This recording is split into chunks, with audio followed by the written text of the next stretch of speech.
गणपती बाप्पा मोरया, पुढच्या वर्षी लवकर याचा जयघोष करत ठिकठिकाणी आज बाप्पाला निरोप दिला जातोय. घरगुती गणपती बाप्पांचं विसर्जन सकाळीच करण्यात आलं, पण आता सार्वजनिक गणेशोत्सव मुलांचे बाप्पांच्या मूर्ती मंडपातून बाहेर पडत विसर्जनासाठी मार्गस्थ झाले.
मुंबई आणि पुण्यातली ही आजच्या दिवसातली अत्यंत महत्त्वाची दोन दृश्य, एकीकडे लालबागच्या राजाची विसर्जन मिरवणूक सुरू झाली आहे अर्ध्या तासापूर्वी, तर दुसरीकडे पुण्यातल्या मानाच्या पाचही गणपती बाप्पांची विसर्जन मिरवणूक सकाळी 10-10:30च्या सुमाराला सुरू झालेली आहे. दोन्ही शहरांमध्ये यंदा विसर्जन मिरवणुका लवकरात लवकर संपवण्याचे आवाहन सगळ्याच गणेश मंडळांना प्रशासन आणि पोलिसांनी केलं आहे.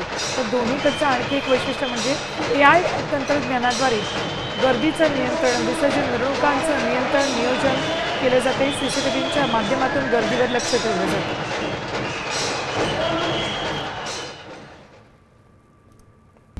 आता isakal.com आहे देशातील नंबर 1 ची मराठी न्यूज वेबसाईट. प्रत्येक अपडेटसाठी isakal.com ला नक्की भेट द्या.